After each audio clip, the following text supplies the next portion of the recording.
بسم اللہ الرحمن الرحیم والصلاة والسلام علی رسولہ الکریم اما بعد۔ محترم سامعین و ناظرین، السلام علیکم ورحمۃ اللہ وبرکاتہ۔ میں ہوں حافظ محمد شعبان، اپنے چینل نور اسلام سے آپ سے مخاطب ہوں اور آپ کو خوش آمدید کہتا ہوں۔ آج ہم بات کریں گے خواب میں کسی کو قتل کرنے یا خود قتل ہونے کے حوالے سے۔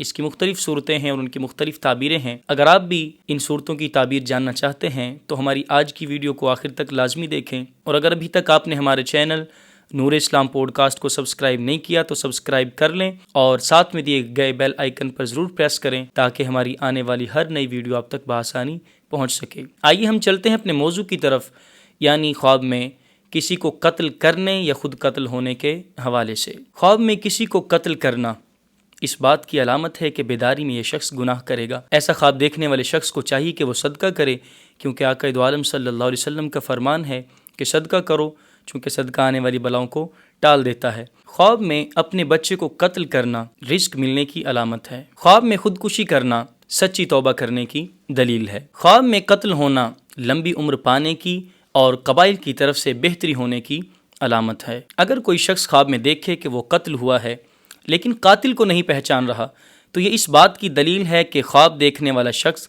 شریعت کے معاملے میں سست ہوگا، اور اگر قاتل کو پہچان رہا ہے تو یہ دشمن پہ غلبہ پانے کی علامت ہے۔ خواب میں کسی کے قتل کا اقرار کرنا یعنی جرم کا اقرار کرنا ولایت پانے کی علامت ہے۔ خواب میں اللہ کی راہ میں مارا جانا وعدوں کو پورا کرنے اور تجارت میں نفع ہونے کی علامت ہے۔ اگر خواب میں جلاد کے ہاتھوں خود کو قتل ہوتے ہوئے دیکھے تو یہ اس بات کی علامت ہے کہ رنج و غم سے نجات پائے گا۔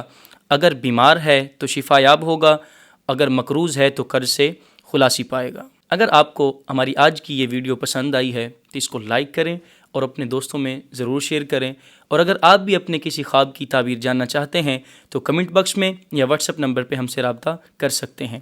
اللہ ہم سب کا حامی و ناصر ہو۔